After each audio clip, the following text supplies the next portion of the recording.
ठाणे शहरात मोठ्या प्रमाणावरती खोटे जन्म दाखले तयार केले जात असल्याची माहिती समोर आल्यानंतर भाजप नेते किरीट सोमय्या यांनी आज ठाणे महानगरपालिका आयुक्त सौरभ राव यांची भेट घेत गंभीर चर्चा केली आहे। ठाणे महापालिका मुख्यालयात झालेल्या या बैठकीत जन्मदाखल्यांमधील कथित गैरप्रकारांबाबत सखोल चौकशी करण्याची मागणी करण्यात आलेली आहे। किरीट सोमय्या यांनी यावेळी बोलताना खोटे जन्मदाखले तयार करून त्याचा गैरवापर होत असल्याचा आरोप केलाय। अशा प्रकारामुळे शासकीय नोंदींची विश्वासार्हता धोक्यात येत असून संबंधित प्रकरणाची सखोल चौकशी करून दोषींवरती कठोर कारवाई करावी अशी मागणी त्यांनी केली आहे। तसेच ते जन्मदाखले बनावट असल्याचे आढळतील तर ते तात्काळ रद्द करावेत असंही त्यांनी स्पष्ट केलं आहे।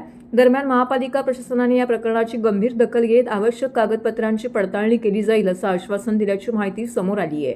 या प्रकरणामुळे ठाणे महानगरपालिकेच्या जन्ममृत्यू नोंद विभागातील कामकाजावरती प्रश्नचिन्ह उपस्थित झाले असून येत्या काळात या प्रकरणात आणखी काही खुलासे होण्याची शक्यता व्यक्त केली जाते। यावेळी किरीट सोमय्या यांच्यासह उपमहापौर कृष्णा पाटील, नगरसेवक भरत चव्हाण, भाजप पदाधिकारी आणि कार्यकर्ते उपस्थित होते। जन्म प्रमाणपत्र घोटाळा समोर आला होता। मुख्यमंत्री देवेंद्र फडणवीस यांनी 3 लाख जन्म प्रमाणपत्र वर्ष 2025 मध्ये रद्द करायला लावले। आता मुंबई महापालिकेत 87,347 बेकायदेशीररित्या जन्म प्रमाणपत्र दिले गेले। त्यासाठी SIT मुख्यमंत्री महोदयांनी घोषित केली आहे। अशाच पद्धतीने ठाण्यात जन्म प्रमाणपत्र घोटाळा झाल्या असल्याची आम्हाला आज खात्री पटली आहे।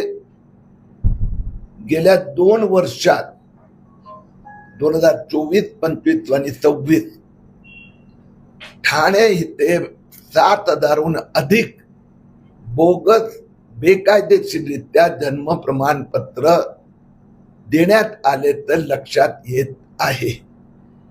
आज माननीय उपमहापौर, महापालिकेचे सगळे संबंधित अधिकारी आणि आमची बैठक झाली।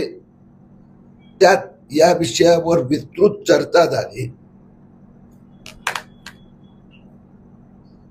आणि या वर्षीचे म्हणजे या वर्षी जे नवजात शिशू नाही अन्य लोकांना जन्म प्रमाणपत्र दिले गेले आहेत त्याची चौकशी केली जाणार। ठाणे महापालिकेत एक विचित्र गोष्ट लक्षात आली आहे की एकाच वेळी इथे 2 जन्म प्रमाणपत्र देण्याची सिस्टम चालू आहे। एक केंद्र सरकारची CRS सिस्टम आणि दुसरी ठाणे महापालिकेने सुरू ठेवलेली TRP सिस्टम, जे बेकायदेशीर आहेत।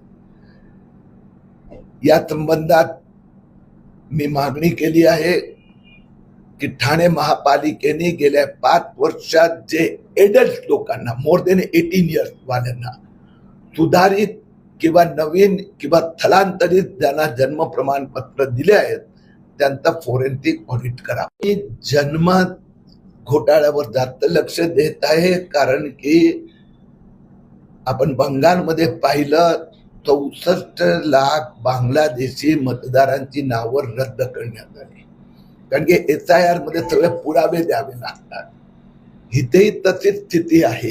काही प्रमाणात मोठ्या प्रमाणात मुस्लिम, बांगलादेशी मुस्लिम लोकांची नावं प्रचंड वाढलेली आहे। तर SIR मध्ये अशा प्रकारचे बोगस जन्म प्रमाणपत्र वापरण्याचे शक्यता असल्यामुळे सध्या आमचं लक्ष बोगस जन्म प्रमाणपत्र जे बांगलादेशी मुस्लिम माफिया जे आहेत आणि त्यांना काही राजकीय नेत्यांचं जे पाठबळ आहे, जे मुस्लिमांना, बांगलादेशी मुस्लिमांना वोट बँक म्हणून त्यांचं संरक्षण करत असतात असा राजकीय नेत्यांचं आणि काही भ्रष्ट महापालिका अधिकारी।